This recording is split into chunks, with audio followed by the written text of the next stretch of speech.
शांतिम निगच्छति। अतः साधक को चाहिए कि वह एक निश्चय करे, दुविधा न रखे। कोई निंदा करे या स्तुति, उससे विचलित नहीं हो। भोग और संग्रह में लगे हुए मनुष्यों का परमात्मा प्राप्ति का एक निश्चय हो ही नहीं सकता। संग्रह नहीं बांधता, प्रत्युत उसकी ममता आसक्ति बांधती है। मनुष्य अपने को धन का मालिक मानता है, पर हो जाता है गुलाम। जिसको हम सदा अपने पास में नहीं रख सकते, उसकी इच्छा करने से क्या लाभ। जो सदा हमारे साथ रह सकता ही नहीं, जिसका वियोग जरूर होने वाला है, उसकी इच्छा करने से सिवाय दुख के और क्या होगा। हम चाहें कि धन, पद, बल, जवानी, सम्मान आदि बने रहें, पर जब वे चले जाएंगे तब बड़ा संताप होगा। प्रत्येक संयोग का वियोग अवश्यंभावी है। यदि पहले से ही उसका त्याग कर दें तो बड़ी शांति, बड़ा आनंद होगा। यह सत्संग हो नहीं रहा है, प्रत्युत बीत रहा है। ऐसे ही हम जी नहीं रहे हैं, अपितु मर रहे हैं। वियोग निरंतर हो रहा है।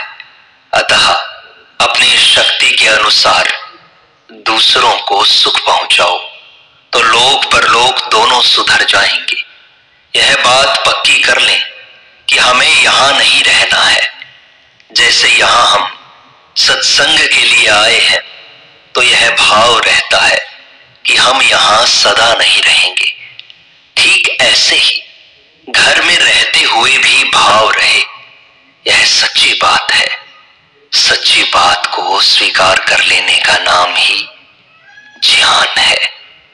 यह होना चाहिए, यह नहीं होना चाहिए, इसे भगवान पर छोड़ दो। सबके साथ जो वियोग अवश्य होने वाला है, उस वियोग को अभी स्वीकार कर लो। संसार के साथ संयोग कभी रह नहीं सकता और परमात्मा के साथ कभी वियोग हो नहीं सकता, क्योंकि भगवान अपने हैं, संसार अपना नहीं है। संसार का वियोग नित्य है, संयोग अनित्य है। अनित्य की इच्छा करोगे तो दुख पाओगे। संसार की इच्छा से मनुष्य संसार का गुलाम बन जाता है और भगवान की इच्छा से भगवान का मुकुटमणि बन जाता है। शास्त्रों में मनुष्य शरीर की जो महिमा गाई है, वह वास्तव में विवेक की महिमा है, शरीर की नहीं। विवेक कर्मों का फल नहीं है, कर्मों का फल है जन्म, आयु और भोग।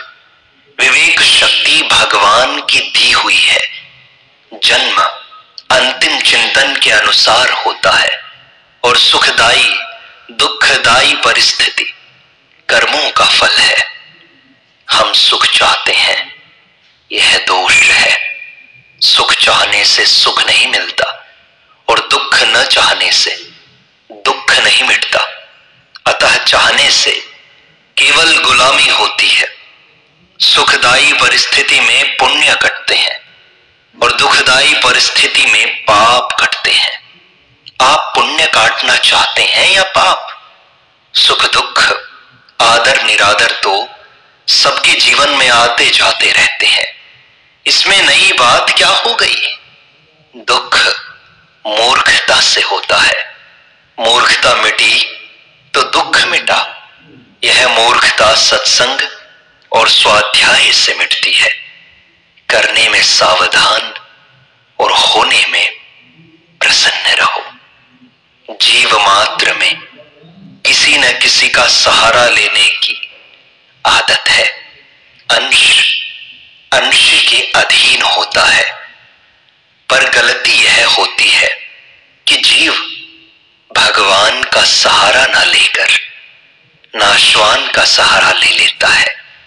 संसार का सहारा लेने से कईयों का सहारा लेना पड़ता है। तो भी काम बनता नहीं, परंतु एक भगवान का सहारा लेने से फिर किसी का सहारा नहीं लेना पड़ता। भगवान के शरण होने की पहचान है अपनी चिंता मिट जाए। जैसे कोई भूला भटका आदमी अपने घर आ जाए तो सब आफत मिट जाती है, ऐसे ही भगवान की शरण लेने पर भय, चिंता, शोक, शंका सब मिट जाते हैं। मीराबाई ने न ससुराल का आश्रय लिया न पीहर का आश्रय लिया, प्रत्युत केवल भगवान का ही आश्रय लिया। मेरे तो गिरधर गोपाल दूसरो न कोई, जिसका आश्रय लिया जाता है सब भार उसी पर आ जाता है। भगवान तो शरण न होने वाले का भी पालन पोषण करते हैं, पर उनके शरण होने पर चिंता नहीं रहती।